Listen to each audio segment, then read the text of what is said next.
మరిన్ని వీడియోస్ కోసం సబ్స్క్రైబ్ చేసుకోండి. లేటెస్ట్ అప్డేట్స్ కోసం గంట ఐకాన్ను క్లిక్ చేయండి. ఇప్పుడు మనం తయారు చేసుకోబోయేది కొబ్బరి పులుసు. ఇది చాలా రుచిగా ఉంటుందండి. చపాతీలోకి, రైస్లోకి కూడా చాలా బాగుంటుంది. దీనికి కావాల్సిన పదార్థాలు ఇప్పుడు చూద్దాం. ఇప్పుడు మనం తయారు చేసుకోబోయేది కొబ్బరి పులుసు. దీనికి కావాల్సిన పదార్థాలు: నానబెట్టిన చింతపండు, కొబ్బరి తురుము 1 కప్పు, శనగపప్పు నానబెట్టి ఉడకబెట్టుకోవాలి, బెల్లం కొంచెమే చాలు, ఉల్లిపాయ ముక్కలు కట్ చేసి పెట్టుకోవాలి, తాలింపు సరుకులు, కారం, ఉప్పు, తాలింపు సరిపడగా ఆయిల్, పసుపు. కొబ్బరి పులుసు తయారు చేసుకునే విధానం. ఇప్పుడు ముందుగా స్టవ్ వెలిగించుకుని ఒక బాండీ పెట్టుకోవాలి. దానిలో ఒక 4 స్పూన్స్, 1 టేబుల్ స్పూన్స్ ఆయిల్ వేసుకోవాలి.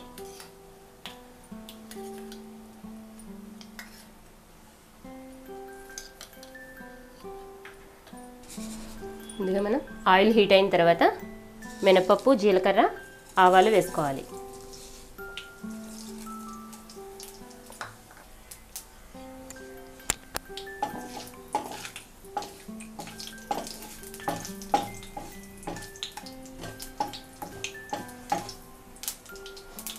ఆవాలు చిటపటలాడుతున్నప్పుడు ఎండుమిరపకాయలు, కరివేపాకు వేసుకోవాలి.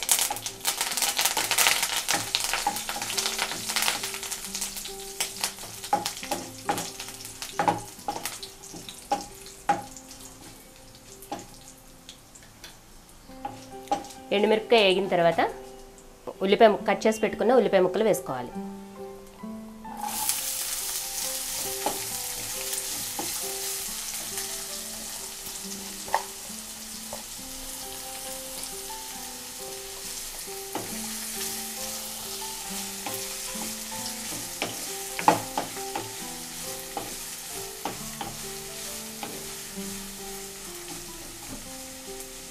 మనకు ఉల్లిపాయ తొందరగా మగ్గాలంటే సాల్ట్ వేసుకోవాలి. కొంచెం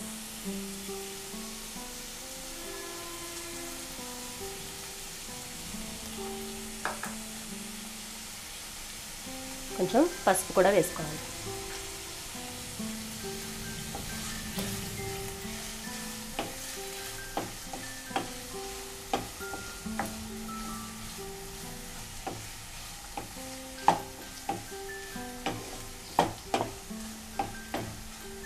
ఇలా కలుపుకున్న తర్వాత 2 నిమిషాల పాటు మూత పెట్టుకుని మగ్గనిచ్చుకోవాలి. ఇప్పుడు మూత తీసి చూద్దామండి. ఉల్లిపాయ మగ్గిపోయింది. ఇప్పుడు మనం కొబ్బరి వేసుకోవాలి. ఈ కొబ్బరి కూడా పచ్చివాసన పోయే వరకు ఒకసారి వేగనివ్వాలి.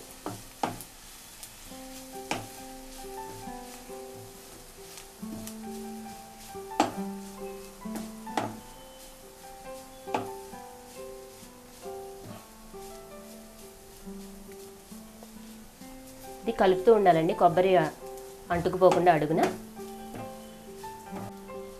కొబ్బరి ఇలా ఫ్రై అయిన తర్వాత మనం ఉడకబెట్టి పెట్టుకున్న శనగపప్పు కూడా ఇందులో యాడ్ చేసుకోవాలి.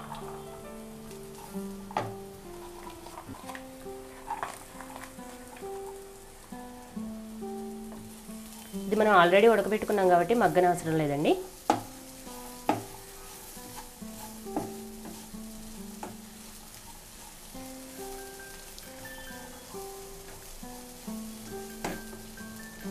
దీనిలో మనం జ్యూస్ తీసి పెట్టుకున్న చింతపండు పులుసు పోసుకోవాలి.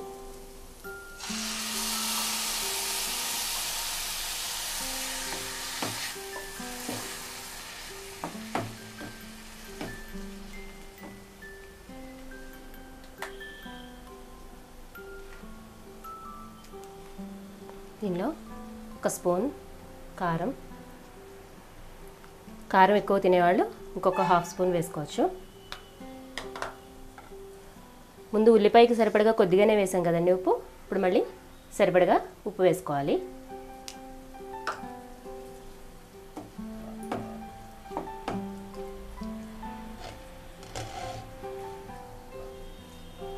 కలుపుకున్న తర్వాత బెల్లం ముక్క చెప్పాం కదా, అది కూడా వేసుకోవాలి ఇందులో.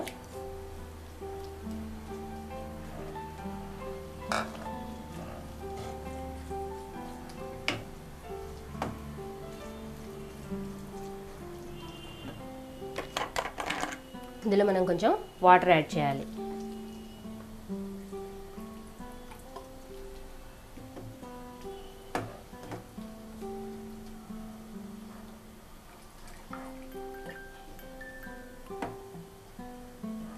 ఈ విధంగా ఉండాలి. వాటర్ ఇలా యాడ్ చేసుకోవాలి.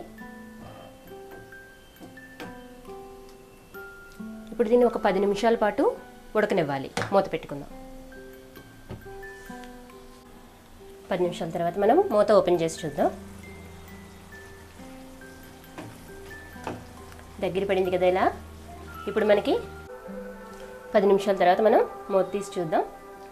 ఇలా దగ్గర పడింది కదా. ఇప్పుడు మనకి కొబ్బరి పులుసు రెడీ అయింది. ఇప్పుడు స్టవ్ ఆఫ్ చేసుకోవాలి.